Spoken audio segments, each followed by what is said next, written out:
Olá, olá, nobre causídico, seja muito bem-vindo a mais uma aula aqui do canal. Se você não me conhece, meu nome é Mário Guarnieri, sou advogado criminalista, atuo na área há mais de 13 anos e o meu projeto aqui no YouTube é propagar conhecimento prático para que os advogados tenham a compreensão necessária e consigam atuar com segurança em qualquer demanda criminal que pegar. Portanto, eu venho aqui semanalmente, toda terça e quinta, ter uma aula nova para você poder acompanhar e entender a prática da área criminal. Esse é o meu intuito aqui, é o meu objetivo. Eu já vou pedir para você, você que chegou aqui no meu vídeo, aqui no meu canal, já se inscreve nele, ativa as notificações. Toda vez que subir uma aula nova, terça e quinta, você vai ter acesso a essa aula. Então, já se inscreve no canal, deixa o seu like, tá? O like é muito importante para o YouTube entender que essa aula é relevante e propagar ela para mais e mais advogados. Então, deixa o seu like aí também, tá? Todo conhecimento que eu compartilho aqui é da minha vivência na advocacia. Não é apenas, vou pegar um tema aqui do livro e vou dar uma aula sobre isso. Não, é sobre a prática, o dia a dia da advocacia criminal, o ouro. Até por isso, eu sou idealizador também aqui, da Academia Criminalistas de Elite. Eu chamo meus alunos assim porque eu os comparo a atiradores de elite, sabe? Que são precisos, cirúrgicos, fazem o que tem que fazer. É isso que eu proponho dentro da academia. Lá é uma comunidade, você entra no WhatsApp, tem acesso a outros membros também. E o mais importante, você pode tirar suas dúvidas dentro do grupo do WhatsApp. Sabe por quê? Porque lá a gente tem uma comunidade voltada a ajudar, a compartilhar conhecimento. Então, se um membro tem um problema, ele coloca lá, tá no flagrante, não sabe o que fazer, tá com um problemão lá. Cheguei aqui, tô na dúvida, o que eu faço? Manda no grupo. Ou eu, ou um colega mais experiente vai te ajudar. E esse é o intuito da nossa comunidade. Além da comunidade, é claro, ao fazer parte da Academia Criminalista de Elite, você ganha acesso também a aulas gravadas, material PDF, modelo de peça, material de apoio, tudo para você desenvolver a sua advocacia. E, eventualmente, a cada 2 vezes no mês, mais ou menos, a gente faz uma aula ao vivo, encontro ao vivo, para conversar com os alunos, para que os membros participem, enfim. É todo um ecossistema e um ambiente voltado para que você possa se desenvolver na advocacia criminal. Beleza? Vamos começar a aula? Roda a vinheta aí e vamos começar a nossa aula.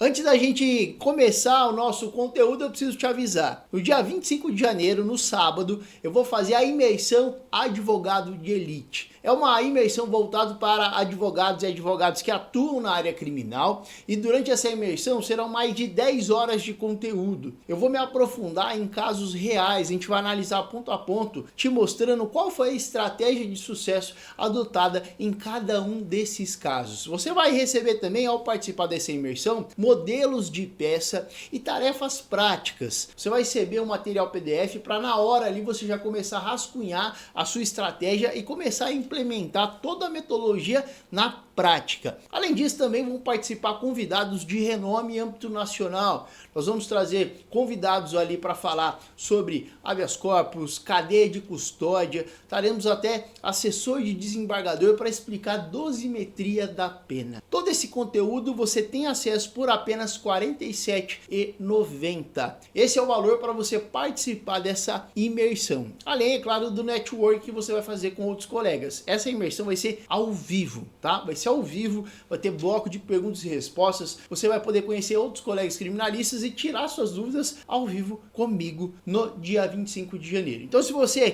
quiser participar dessa imersão, desse evento, por um valor ínfimo, receber um material de conteúdo, começar já o seu planejamento para 2025, ter esse conhecimento em abundância e todo esse material para te auxiliar, se inscreve, o link está aqui abaixo. Tá? Dia 25 de janeiro eu espero você na imersão Advogado de Elite. Aqui na descrição do vídeo tá em destaque ali o link, só clica lá e fazer sua inscrição e eu te vejo no dia 25 de janeiro, sábado, durante o dia todo, ao vivo comigo. Te vejo na imersão, não deixa de participar. Tô tomando meu cafezinho aqui, tema muito importante, nulidades, tá? Aqui, pessoal, eu não vou ficar chovendo molhado e falar assim, pode ter uma nulidade assim, assado, eu vou direto ao ponto, tá?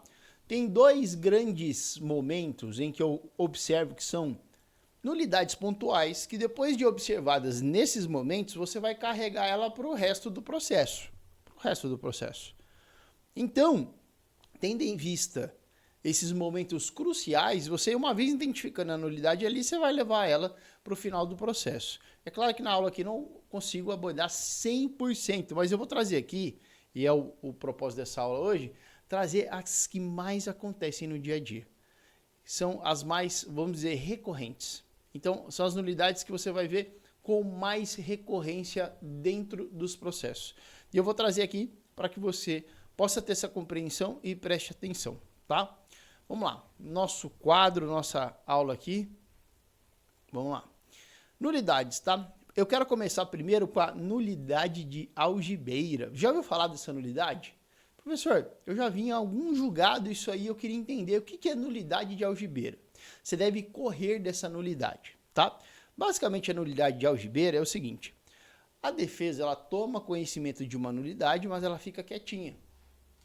Ela espera transcorrer todo o processo e só lá na frente alega essa nulidade para ganhar tempo. Imagina, o processo correu 2 anos. Passados 2 anos, a defesa já tendo conhecimento dessa nulidade desde o início, só se manifesta depois de 2 anos sobre essa nulidade. Aí volta todo o processo e a defesa ganha tempo, até quem sabe uma prescrição.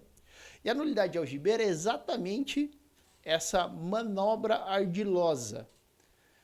E aí isso é vedado. A nulidade de algibeira não é aceita nos tribunais. Então a defesa, e é muito importante que você saiba disso, tem que se manifestar no primeiro momento oportuno. Descobriu a nulidade, já tem que se manifestar no ato, sob pena de não ser reconhecido depois, ainda conhecida a alegada nulidade de algibeira. E para subsidiar, eu trouxe até um julgado aqui do STJ para subsidiar esse entendimento. Ó. Como é de conhecimento, a jurisprudência dos tribunais superiores não tolera a referida nulidade de algibeira. Eiva esta que, podendo ser sanada pela insurgência imediata da defesa, após a ciência do vício, não alegada como estratégia numa perspectiva de melhor conveniência futura. Ou seja, a defesa não manifesta sobre a nulidade no momento oportuno. O que a gente conclui com isso? Toda e qualquer nulidade que você perceber, que você constatar, tem que se manifestar na hora. Não deixa para falar depois. Viu uma nulidade na audiência? Põe na ata. Flagrante, teve uma nulidade lá, a gente já vai falar sobre isso aqui, ó, os 2 pontos importantes da aula. Manifesta na resposta à acusação. Tem que manifestar desde o início.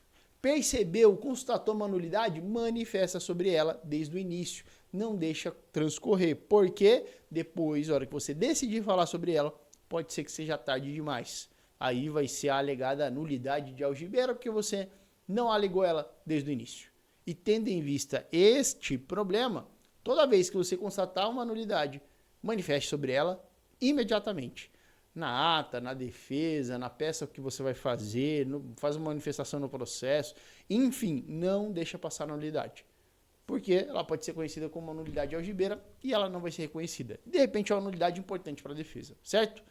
Bom, explicado esse primeiro ponto, que é muito importante para que você não seja pego ou pega de surpresa, eu considero que numa atuação processual, você vai identificar ali 2 momentos cruciais de nulidades.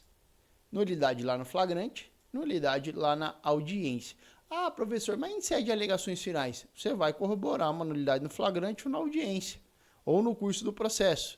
Ah, mas tem uma nulidade lá da interceptação telefônica. Aqui, ó, você vai, durante o curso do processo, né, na análise do flagrante lá, ou vamos colocar flagrante / inquérito, né, que é importante. Ou na análise do flagrante ou do inquérito, você vai analisar as interceptações, as provas, enfim. E aí você vai se manifestar sobre ela em momento oportuno. Então, é desse momento aqui que você vai, aqui, ó, na audiência ou no flagrante. Eu considero que são os locais com mais incidência, tá? E depois você vai repetir essas nulidades lá em alegações finais, em fins do recurso, enfim. Vamos começar com o flagrante.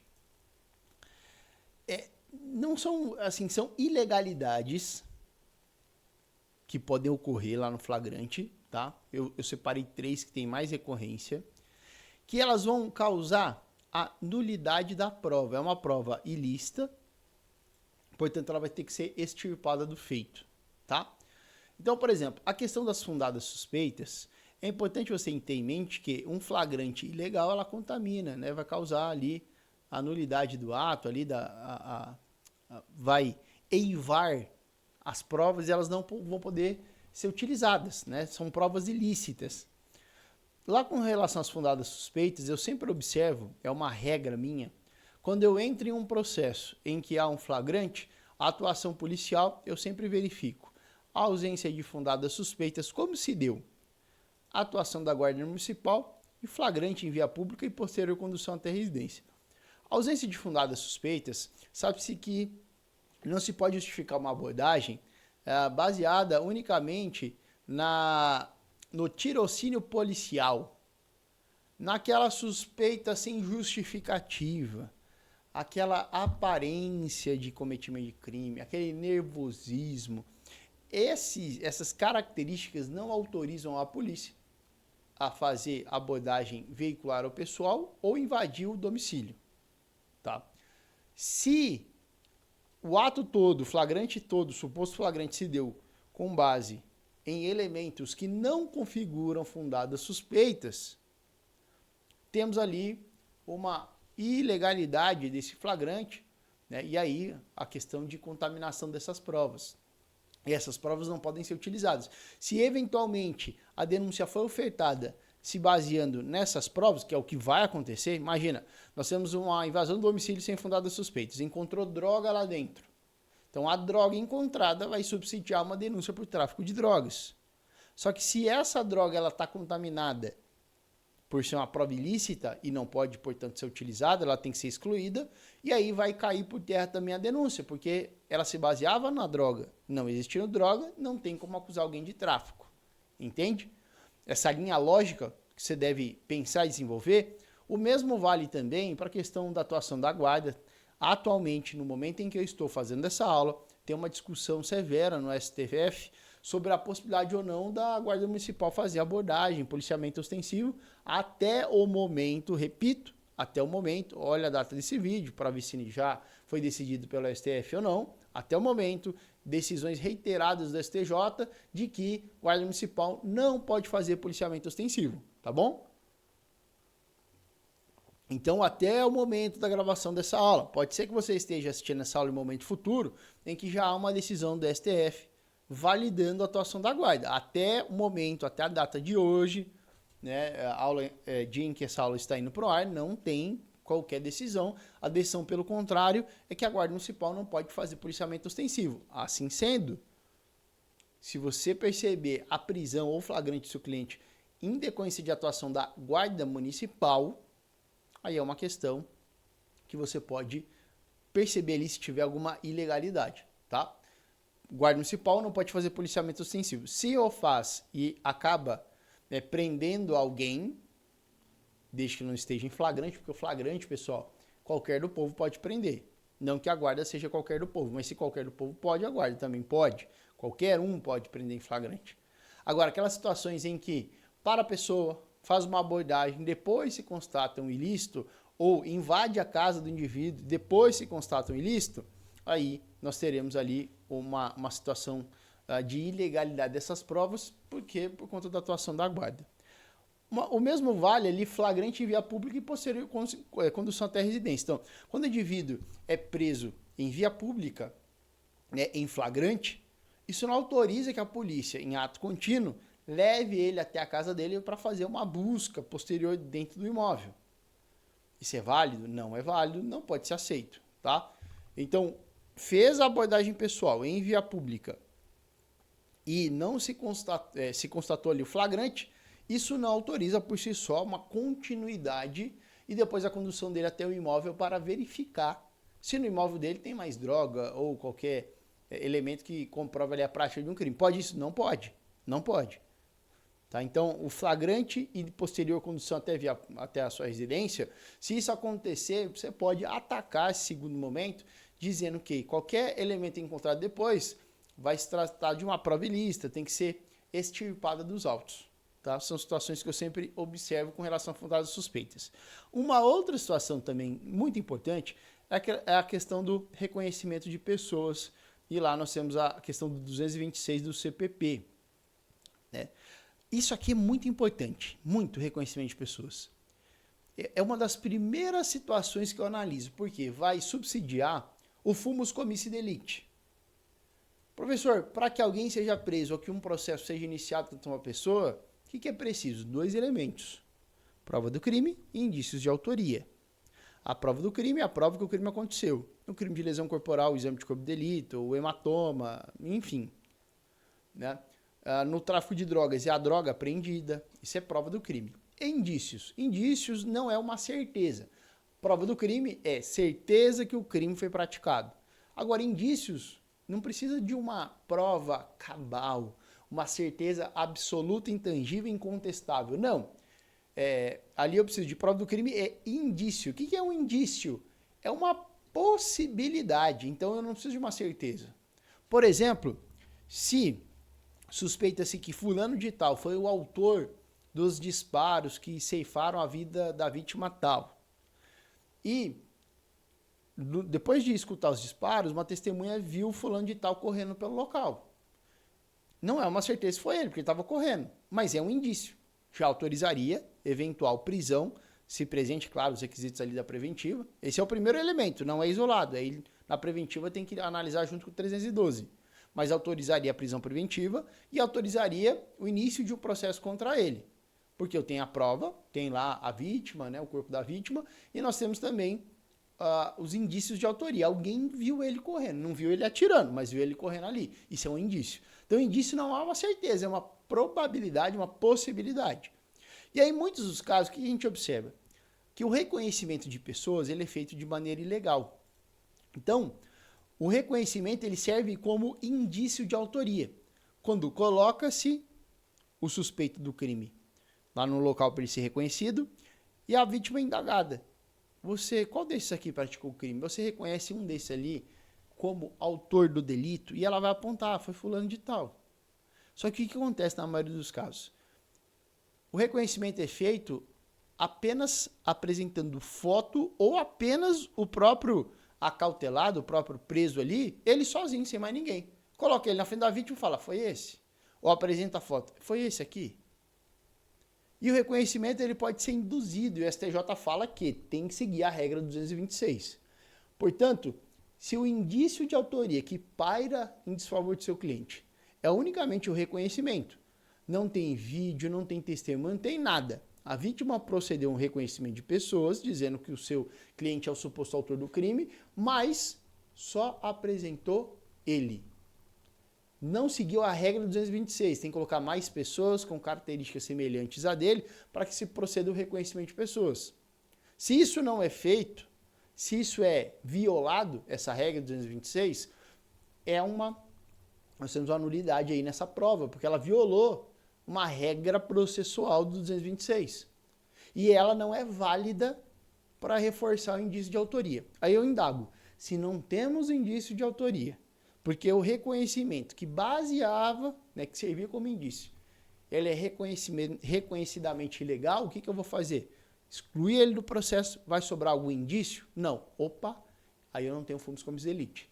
Não autoriza a prisão, não autoriza o início do processo contra o seu cliente. Por quê? Porque não tem o indício de autoria.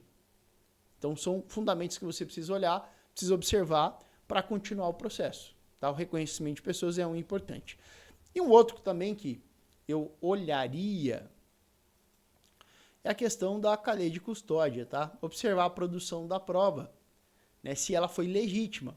Tem casos em que a produção da prova é ilegal, como, por exemplo, dados do celular simplesmente tiram prints, fotos junto no processo. Mas isso tem que passar por uma perícia, uma análise, a extração dos dados, código hash, enfim. Tem uma série de situações que precisam ser observadas com relação à cadeia de custódia. E se a prova é produzida em desacordo com o que determina o Código de Processo Penal, nós teremos ali uma ilegalidade dessa prova também, que pode ser extirpada do processo, tá? Professor, você falou aqui tudo que pode acontecer lá no flagrante inquérito? Não, nós temos, por exemplo, nulidade da interceptação telefônica, né, uma autorização que não partiu do juiz ou uma extensão ilegal, enfim, mas aqui eu quis trazer para vocês, na ideia de flagrante, o que mais acontece, tá? O que tem mais recorrência, perfeito? Então, tendo mais recorrência, você vai ficar mais tranquilo para trabalhar essas teses aqui com relação ao flagrante e inquérito. Professor, e na audiência? Eu vou trazer aqui alguns exemplos que são os mais corriqueiros, são aqueles que acontecem com mais frequência também na audiência, tá? 3 situações aqui, tá?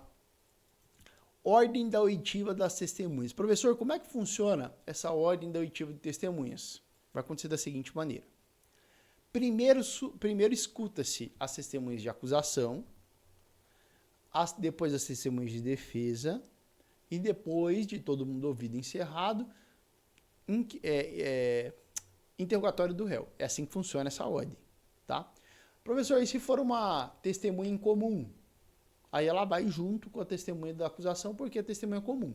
Primeiro testemunho exclusivamente da acusação, se for comum, como é da acusação também, escutado primeiro. Por último, testemunhas de defesa só, e por último, interrogatório. Tem uma diferença ali na ordem. Quando a inquirição é de testemunha, quem inicia as perguntas é quem arrolou a testemunha, não é o juiz. Então, se a acusação arrolou a testemunha, ela que começa a perguntar. Se é uma testemunha comum em que a acusação e defesa rolaram ela, a acusação inicia as perguntas. Se é uma testemunha da defesa, a defesa inicia as perguntas, passa para outra parte e, por último, o juiz. Por exemplo, a acusação arrolou a testemunha A. A acusação pergunta, defesa pergunta, depois o juiz. A defesa arrolou a testemunha B, só a defesa. Defesa pergunta, promotor pergunta e depois o juiz. Essa é a ordem. Se isso for invertido, você precisa, lembra a nulidade algibeira? Constar na ata que houve a inversão e que você não concorda. Por exemplo, você não precisa gritar, berrar, tá? Isso aí não tem necessidade.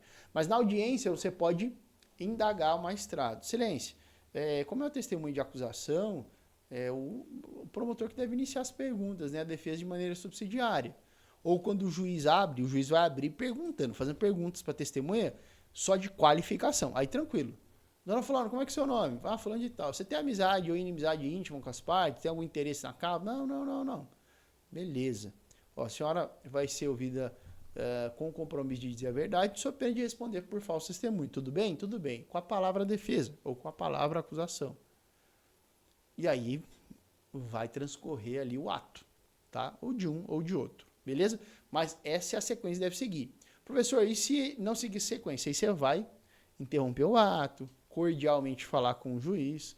Excelência, a data máxima vênia, mas o juízo está iniciando ali a inquirição das testemunhas quando o código determina que a parte que arrolou inicia, passa para outra parte, e o juízo só fará perguntas de maneira subsidiária para esclarecer algum ponto omisso. E aqui pelo ato, você está iniciando as perguntas. Não, é assim que eu faço aqui. Então, ok, sem problema, doutor. Ou doutor, só vou pedir para constar em ata, então, os protestos da defesa com relação à inversão desse ato. Pede para constar em ata. Tá? E aí vai constar em ata e pronto. Ok? Uma outra situação também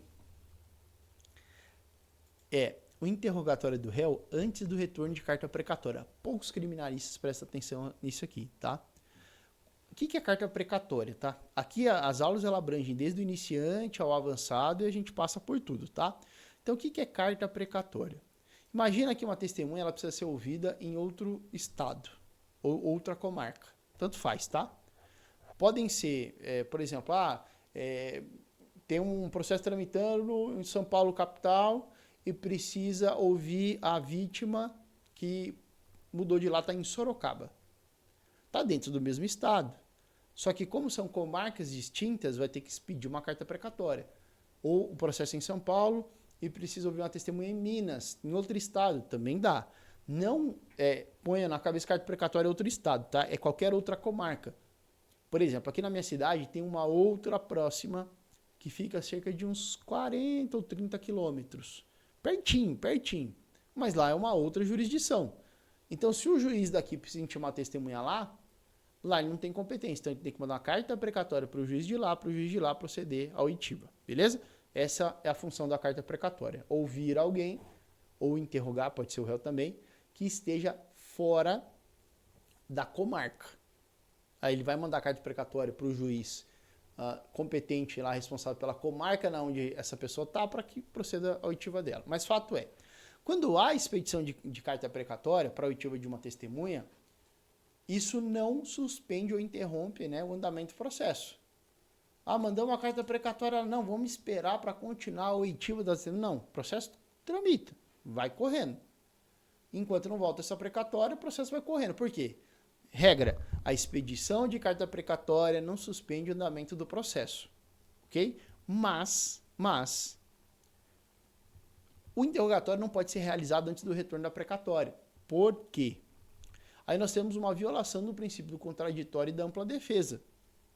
Por quê? O réu, ele tem o direito de falar por último, para ouvir tudo que estão falando sobre ele e no final exercer o direito, né, de se manifestar sobre a acusação que paira contra ele. E quando se procede o interrogatório antes do retorno da precatória, a gente está violando esses princípios e o réu está sendo prejudicado. Então é importante perceber isso. Marcou para ouvir testemunha e não retornou ao precatório. Testemunha não tem problema, não suspende o processo. Agora, se o juiz designa a audiência para realização do interrogatório do réu e não houve o retorno de precatória, aí é uma outra situação. Tá? E aí você tem que alegar no processo, fazer uma manifestação dizendo que a precatória não voltou, que há uma violação do princípio do contraditório para a defesa, tendo em vista que o réu tem o direito de falar por último. E antes do retorno da precatória, esse princípio está sendo quebrado, infringido, assim como os direitos do réu. E aí você vai se irresignar contra esse ato, vai pedir para que o juiz redesigne a audiência de interrogatório do réu para uma data posterior, depois do retorno da precatória. E é algo que os advogados deixam passar. Então não deixe passar, porque seu cliente vai sair prejudicado, tá? E a última aqui, réu responder suas perguntas da defesa. Pessoal, hoje em dia, se o advogado utiliza essa estratégia, já está mais difundido no STJ, né? Mas nós temos aí, coloca no YouTube, né? Responder só as perguntas da defesa. Vai ver inúmeros vídeos no YouTube de colegas advogados que passaram por problemas ao mencionar que o réu faria uso desse direito. É um direito do réu? Sim. Ele pode fazer uso do direito ao silêncio parcial, ou seja, responder a umas pessoas e não responder a outras. É o dia dele ali para ele dar a versão dele. Então ele não tem essa que é tudo ou nada. Ou responde todo mundo ou não responde ninguém. Ou tem o direito ao silêncio total ou responde. Né? É uma questão de paridade de armas que sempre alegam. Não existe. Tá? O réu ele tem o direito de responder só as perguntas da defesa, se quiser, ou das pessoas que ele quiser. Tá? Então, nesse momento é importante ficar atento a essa situação para, se alegar esse direito e o juiz indeferir ou negar, lembra da nulidade algibeira, a defesa tem que se manifestar no ato. No ato, pede para constar em ata, grave ali. A defesa do réu vai responder, não, doutor, ou responde tudo ou não responde ninguém. Silêncio é um direito dele já fixado pelo STJ em diversos julgados. Não vai aqui, não funciona assim. Então, conste em ata. Então, meu cliente vai ficar em silêncio, mas eu quero que conste em ata o indeferimento do juiz com relação a esse direito e que a defesa não anule. E saindo de ali, você já entra com HC para nulidade do ato da audiência. Tá? Qualquer fato que acontecer na audiência de nulidade, de algo que aconteça, não esquece de constar em ata. Constar em ata é o que vai te salvar depois para você ventilar uma eventual nulidade, poder trabalhar ela, tá? Lembra sempre da nulidade de algibeira, tá? Não manifestou no momento oportuno, não vai poder ventilar ou utilizar ou alegar essa nulidade posteriormente. Para evitar esse tipo de problema, aconteceu, põe na ata. Põe na ata da audiência, perfeito? Pessoal, essa foi a nossa aula de hoje, tá? Ó, convite para você, tá? Dia 25 de janeiro eu vou fazer uma imersão, estou convidando todo mundo, tá? Por apenas R$ 47,00 você vai ter acesso a essa imersão ao vivo comigo durante o dia inteiro num sábado, comigo e convidados. Vai ter material PDF, vai ter material de apoio, apostila, exercício na hora para você já desenvolver, já delinear ali o seu 2025, tudo para fazer com que você potencialize a sua advocacia em 2025. Então, por apenas R$ 47,00 você vai ter acesso a todo esse material. Então, não deixe de participar. O link para participar dessa imersão que eu vou fazer está aqui abaixo, tá? Só clicar no link aqui abaixo e se inscrever para a imersão. Por apenas 47 não, né? Nós estamos no lote 2, então R$ 57,00, tá? O lote 1 já foi. Então, por R$ 57,00 você consegue se inscrever, tá bom? Pessoal, grande abraço, fiquem com Deus, vou fechar a aula por aqui e eu vejo vocês lá no dia 25 na nossa grande imersão, evento que eu vou fazer ao vivo, tá? Ao vivo comigo no Zoom. Grande abraço, fiquem com Deus, vou ficar por aqui. Fui!